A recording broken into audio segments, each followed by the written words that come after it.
Voici un exemple du programme que vous avez effectué pour maîtriser les instructions de base de Python. Donc, ça s'appelle le jeu des allumettes. Donc, on dispose de 20 allumettes qui s'affichent au départ avec l'indication du nombre d'allumettes dont on dispose. Puis l'ordinateur joue. Donc l'ordinateur joue, il choisit de manière aléatoire entre 1, 2 et 3 allumettes. Donc il en a pris 2 et on a l'état des allumettes qui restent. Donc il en reste 18. Puis c'est au joueur de prélever les allumettes. Donc il a le choix entre 1, 2 ou 3. Donc vous avez une fenêtre qui va s'ouvrir via, vous savez, l'instruction input. Donc ce que je souhaite, c'est qu'évidemment le joueur ne puisse pas tricher, c'est-à-dire si il veut prendre 5 allumettes, il ne peut pas, et vous avez une nouvelle fenêtre qui s'affiche. Il ne peut pas aussi mettre un nombre négatif. Voilà. Donc par exemple ici, je vais en enlever 2. Voilà, j'enlève 2 allumettes. Donc il reste 16 allumettes, c'est à l'ordinateur de jouer, il choisit d'en prendre 2, et puis on continue.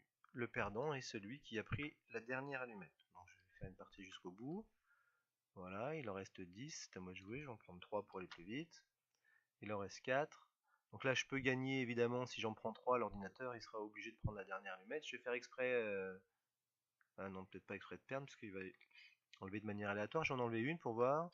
Ah bah il en a pris 3. Donc il a perdu. Évidemment, s'il reste une allumette, ce sera au joueur de perdre.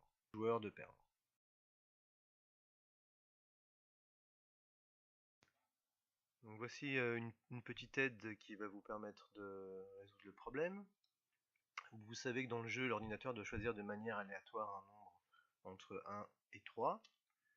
Donc générer le hasard avec un ordinateur nécessite d'utiliser des fonctions spéciales. Ici, ces fonctions appartiennent à la bibliothèque random. Et la fonction qui nous intéresse, c'est de générer un nombre entier, donc je vais utiliser la fonction randint. Donc de la bibliothèque random, donc from random, je vais importer la fonction randint. Donc par exemple ici, l'ordinateur va choisir un nombre entre 1 et 3. Voilà, je vais vous afficher ce que l'ordinateur a choisi.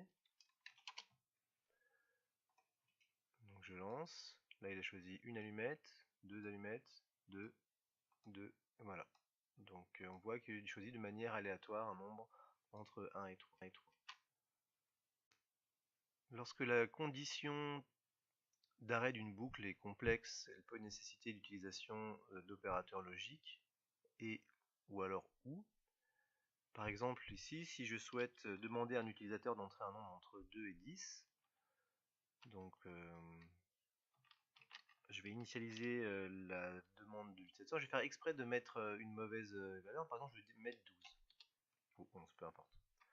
Donc je vous rappelle que moi, ce que je souhaite, c'est que le joueur saisisse un nombre entre 2 et 10. Donc, tant qu'il n'a pas saisi la bonne valeur, je vais lui redemander. Donc, tant que la valeur du joueur est donc plus grande que 10, ou, donc c'est or, plus grande que, plus petite que 2.